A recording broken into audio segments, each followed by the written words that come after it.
George Popson, a Republican from El Paso, Texas, has always been a football fan. He enjoyed watching NFL games and rooting for the Houston Texans and the Los Angeles Chargers. Members of the Houston Texans, including Kevin Johnson 30 and Lamar Houston 58, kneel during the national anthem. During a meeting of NFL owners earlier in October, Houston Texans owner Bob McNair said, "We can't have the inmates running the prison," referring to player demonstrations during the national anthem. Photo by Jonathan Ferraghetti. Images. But this season, Popson has boycotted the NFL and he says it's all because of President Donald Trump. "I stopped watching football this current NFL season after President Trump made his remark about team owners kicking out and firing any player who kneeled during the national anthem," the 56-year-old told CNN. Quote, "I will continue to boycott NFL games, and if I happen to be found in front of the TV during the Super Bowl, it will only be because I am at a Super Bowl party with food and drink and, more importantly, friends and family. I won't be focused on the game. Patriotism factors into this decision 100%. Photo by Martin H. Simon, Pool. Getty Images. Popson said that although he agrees that people of color are targeted more and unjustly by law enforcement, the football field is not the place to make this statement. This may very well go down in history as the season that changed football. The President of the United States declared a political war on some of the most visible players, and he wouldn't let it go. In an off-the-cuff speech at a rally in Alabama in September, the president unleashed a highly public crusade against black players who took a knee during the national anthem to protest institutionalized racism and police brutality. Trump lambasted team owners for allowing the protests to take place, urged fans to walk out of games and told owners they should respond to the protesting players by saying, "Get that son of a bitch off the field right now, he's fired. He's fired." The president's comments launched the National Football League, which has generally managed to keep politics at bay, into a heated and highly public debate on racism and patriotism in America. That weekend, owners, coaches and players of various teams joined hands and collectively took a knee in a remarkable and unprecedented show of defiance. Photo by Brett Carlsen. Getty Images. And there's no sign that Trump, who kept coming back to the issue on Twitter throughout the football season and even, obliquely, during his State of the Union address Tuesday, is letting up. He made a spectacular patriotic show of going down on the field for the NCAA championship game in January, standing there for the national anthem. But he's opting out of the traditional presidential pre-Super Bowl interview this year. Last year he sat down with Bill O'Reilly, then of Fox News.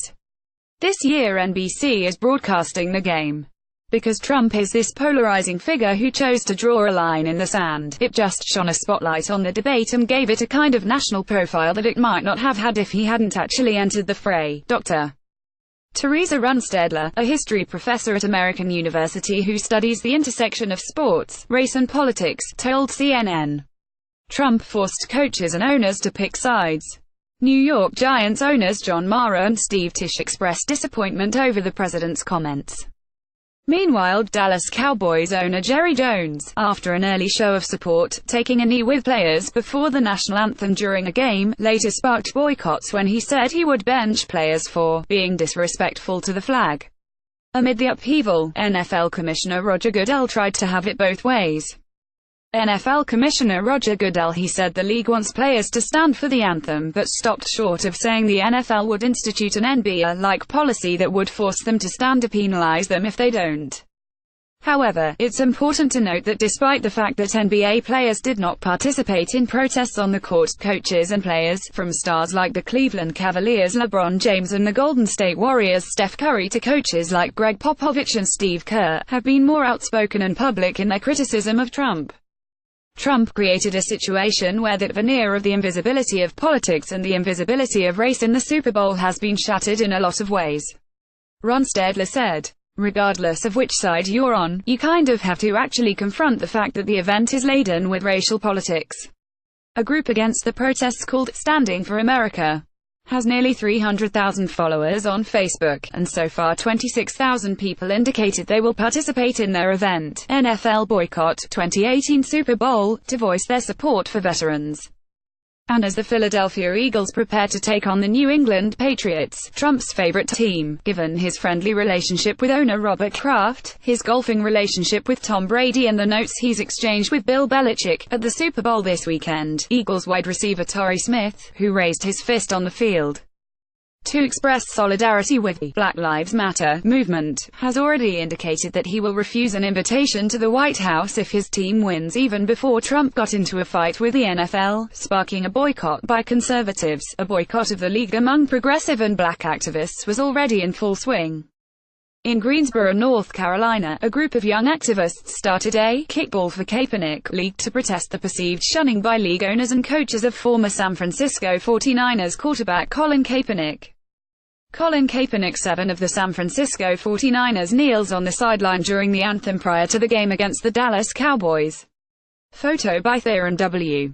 Henderson. Getty Images. I was an avid football watcher before I began my boycott against the NFL and its repression of Kaepernick and the league's contempt for those who demand justice and an end to state violence against working-class communities of color. Demetrius Noble, a 38-year-old professor, told CNN. I have been and am boycotting the NFL because of the structural racism that apparently permeates throughout a league that is majority black and because of the lack of attention paid to state-sanctioned violence on the part of the NFL. Lakeisha Williams, a Philadelphia Eagles fan who is part of the league, told CNN. When Kaepernick took a knee during the national anthem in September 2016 to protest racism, he quickly became one of the most controversial figures in sports, like several others before him, and sparked a wave of protests on the field that spread from professional football to college and high school and even to other sports. But according to Ron Stedler, Trump elevated Kaepernick's national profile.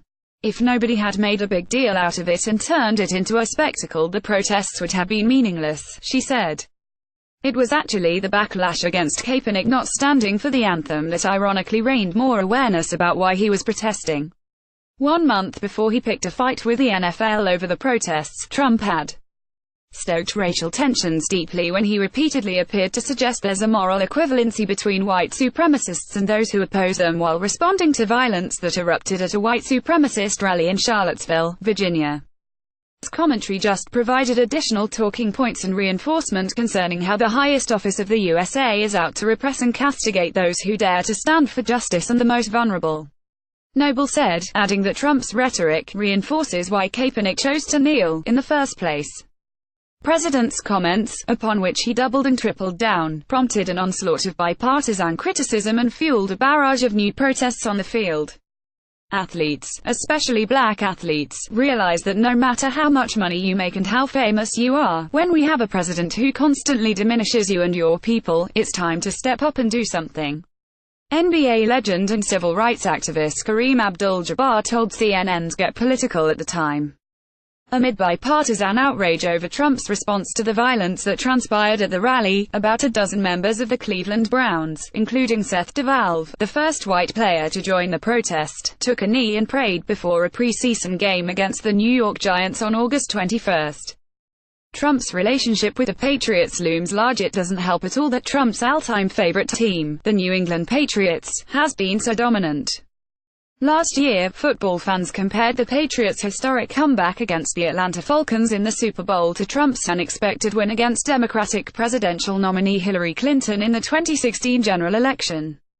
At the time, the president congratulated the Patriots and his friend, quarterback Tom Brady, tweeting, "What an amazing comeback and win by the Patriots.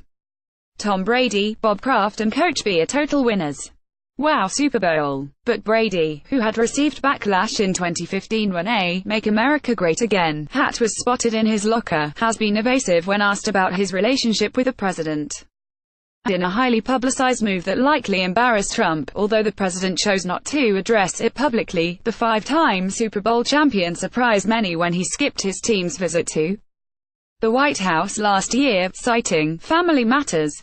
At the time, the Boston Herald reported that Brady was spending time with his mother, who was battling an illness later revealed to be breast cancer. Several of Brady's teammates had refused to go for the White House visit, citing their opposition to Trump. The smaller attendance by the Patriots for Trump than for former President Barack Obama, when he had hosted the team, drew scrutiny and an excuse from the team. And 2 days after Trump urged owners to fire players who won't stand for the anthem, the Patriots took a stand against Trump.